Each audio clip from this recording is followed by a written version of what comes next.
développement en série de fonctions holomorphes. Mais après ça, il faut préciser la définition de la fonction analytique. Définition de la fonction analytique. Soit Z0 appartenant à U un ouvert. On dit que F est analytique en Z0 s'il existe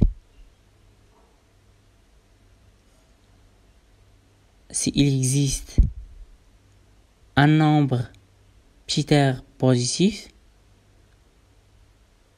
un petit rayon de disque de centre Z0 et de rayon R qui est inclus dans U. Et la série ou bien la sommation de AN Z à la puissance N allant de 0 jusqu'à l'infini, le rayon de convergence grand R supérieur à R, tel que l'on est pour toutes les Z appartenant à le disque de centre Z0 et de rayon R. Donc, on peut écrire la fonction f sous forme d'une série entière. C'est-à-dire f de z égale à la sommation de an z moins z0 à la puissance n, quand n allant de 0 jusqu'à l'infini. Et on dit que f est analytique s'il est analytique en tout point ouvert de définition.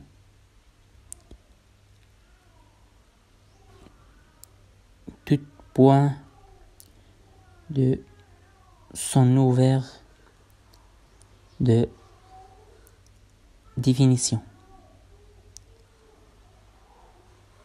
Et on écrit donc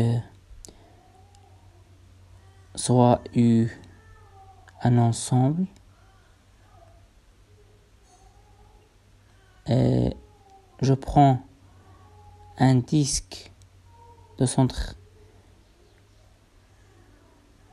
Z0 disque D de centre Z0 et de rayon R, et on a D de T, c'est la frontière de ce disque.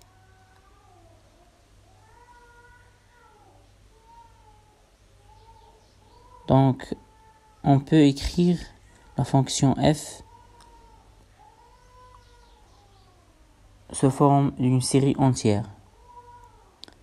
Et d'après le théorème de Cauchy-Riemann, on a f de z est égal à 2pi l'intégrale sur la frontière de f de z sur z moins z0 d de z. Proposition.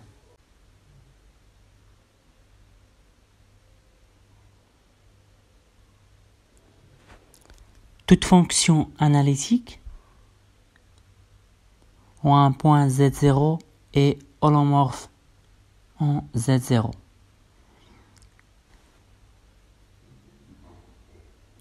Et holomorphe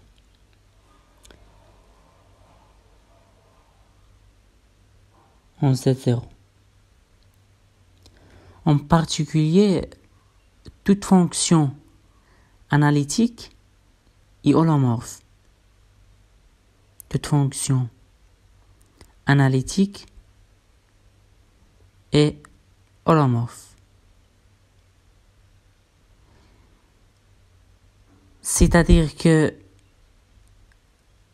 f de z égale à la série entière, c'est-à-dire la sommation de n z moins z0 à la puissance n pour n varie de 0 jusqu'à l'infini, qui est égal à 1 sur 2pi l'intégrale de f de z sur z moins z0 d de z sur la frontière de disque de centre z0 et de rayon R. Maintenant, on passe au développement en série entière de fonctions holomorphes. ou bien une fonction analytique, c'est la même chose. Fonction holomorphe. Donc, soit D un domaine simplement connexe, c'est-à-dire qu'un domaine qui ne contient pas des trous, un domaine simplement connexe de C, et F défini sur D vers C est holomorphe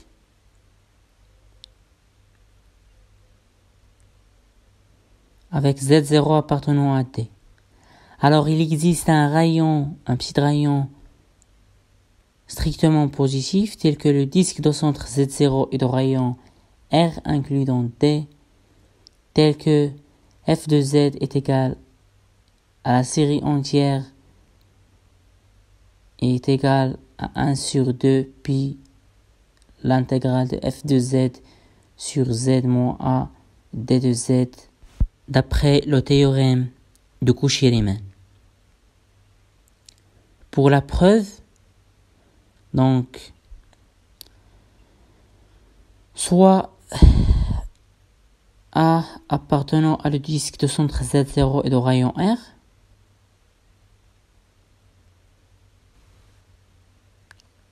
on a 1 sur Z moins Z0 égale à 1 sur Z moins A plus A moins Z0. Donc on ajoute A et on retire A, égale à 1 sur Z moins A moins Z0 moins A. Égale, et on factorise par Z moins A, et on obtient 1 sur Z moins A fois une série géométrique de résonance Z0 moins A sur Z moins A. Était fois la sommation de Z0 moins A sur Z moins A à la puissance N pour N supérieur ou égal à 0.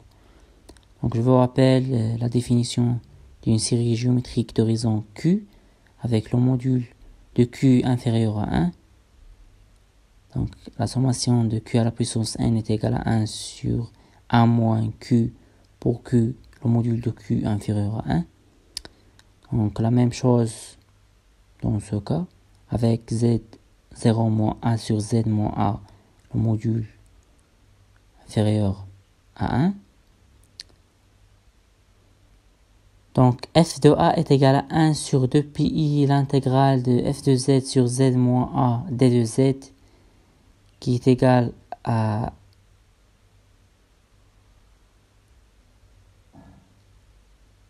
donc est égal à 1 sur 2 pi l'intégrale de f de Z fois 1 sur Z moins A fois la sommation de Z0 moins A sur Z moins A à la puissance N de Z.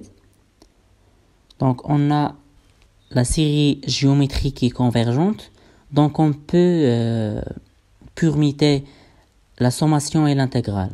Donc et on obtient f de A égale à la sommation de 1 sur 2 pi fois l'intégrale de f de Z sur Z moins A à la puissance N plus 1 dz fois Z0 moins A à la puissance N est égal à la sommation de AN Z0 moins A à la puissance N quand N varie entre 0 et plus l'infini avec AN égale à 1 sur 2 pi l'intégrale de f de Z sur Z moins A à la puissance N plus 1 D de Z sur le cercle de centre Z0 et de rayon R. Remarque. Ce théorème n'est pas valable dans R. C'est un théorème pour les fonctions complexes. Donc, je donne un exemple d'une fonction réelle exemple. Donc, par exemple, je vais prendre la fonction f de x est égal à exponentielle moins 1 sur x au carré pour si x est différent de 0 et égal à 0 sinon, c'est-à-dire si x égale à 0. On a le module de f de x égale à exponentielle moins 1 sur x au carré parce que l'exponentielle est toujours positif pour tout x appartenant à R, inférieur à 1 pour tout x appartenant à R. Et on a f de 0 égale à 0. Donc f de x est inférieur à 1 et de classe c'est infini. Mais f n'est pas constante.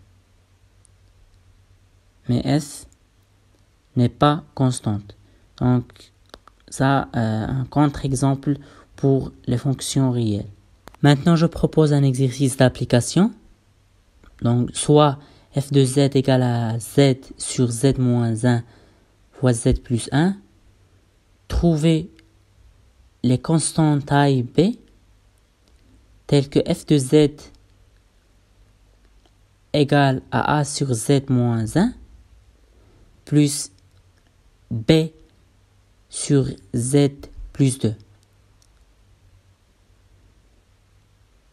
Solution. Donc, on a f de z égale à 1 sur z moins 1 plus b sur z plus 2 égale à az plus 2 plus bz moins 1 sur z plus 2 fois z moins 1. Ce qui implique que f de z égale à az plus 2a plus bz moins b sur z plus 2 fois z moins 1 égale à a plus b facteur fois z plus 2a moins b sur z moins 1 fois z plus 2. On remarque que a plus b égale à 1 et 2a moins b égale à 0. Ce qui implique que a égale à 1 moins b, c'est-à-dire que 2a moins b égale à 0. Donc, a égale à 1 moins b. Donc, 2 moins 2b moins b égale à 0.